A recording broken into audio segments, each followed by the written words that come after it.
Hi, good evening, everybody, and good morning to all those people who are in the United States and rest of the world. And I wish you a happy Thanksgiving. Today is the Thanksgiving for United States and rest of the world, and whoever is celebrating the Thanksgiving today, I wish you all a happy Thanksgiving. And today let us see a short sermon on Thanksgiving. Why don't we give thanks to the Lord in some of the gifts that He has given us? I want to read from 2 Timothy chapter 1, verse 6.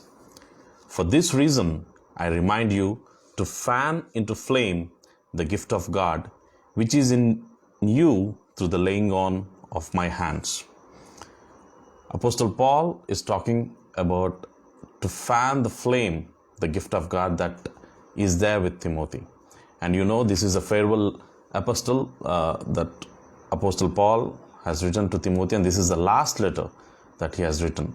And this is a letter with a lot of burden that he has written to Timothy. And he has actually given a mantle to Timothy in terms of the preaching of the gospel. So he says to flame the gift of God.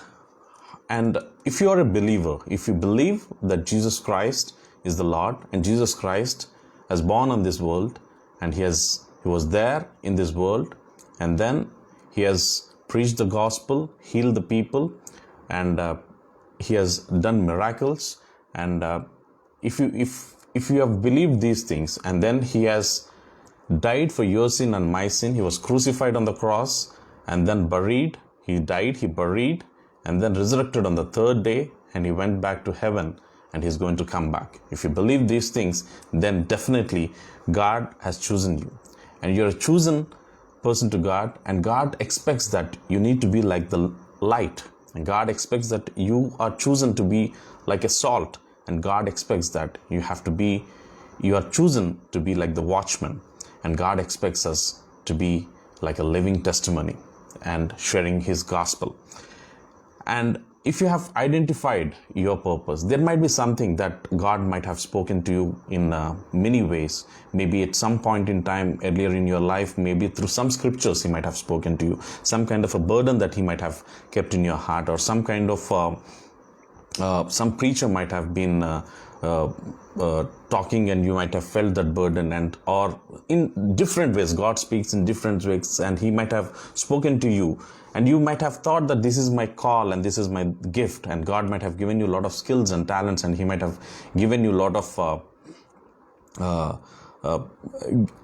of gifts, and you might have thought about it, but because of your busy schedule or because of your mechanical life and all these things, He might have you might have sometime ignored it, or you might have kept it, you might have just kept it aside, and you might have not looked into that.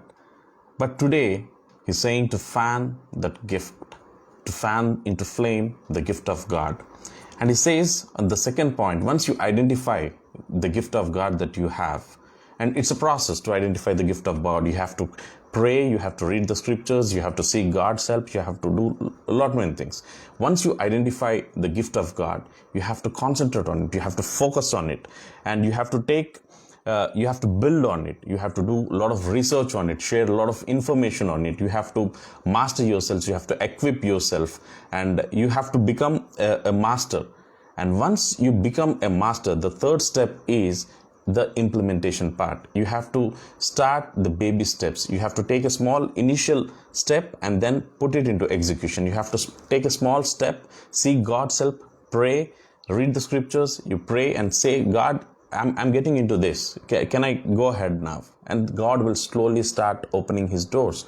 And once you step into that, then He will open a little more bigger door. Maybe God might have given you a skill of, maybe you are a guitarist, or maybe you are a very good student, maybe you are a research scholar, maybe you are a bureaucrat, maybe you are a good politician, good leader, or a good businessman.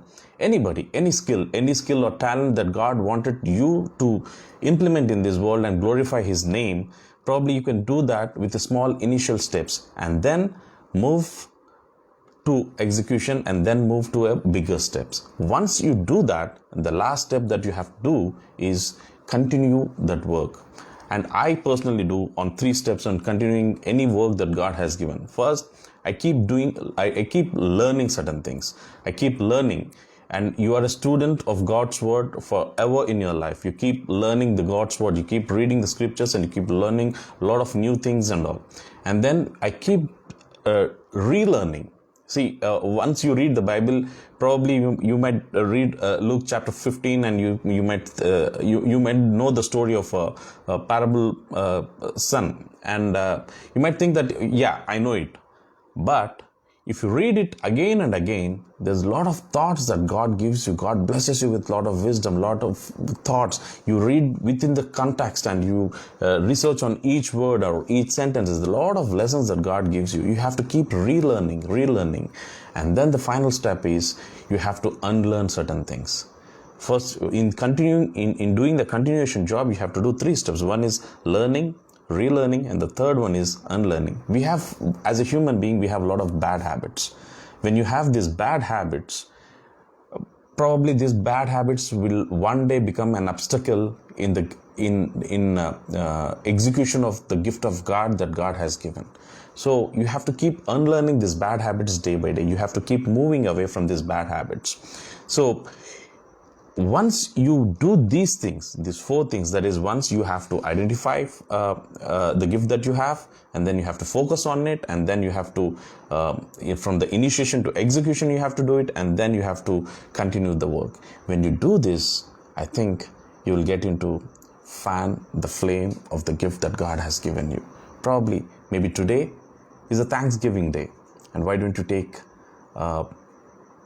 a commitment? Maybe you might have forgot a lot of things. Maybe God has put you a lot of burden in preaching the gospel, or in serving the poor, or in displaying your skills in your office, or probably many things. God gives different gifts to different people.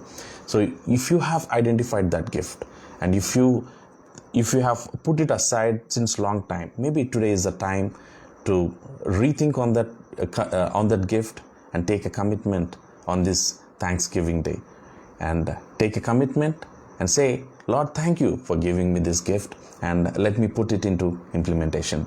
May God bless you. Thank you, and wish you all once again a happy Thanksgiving.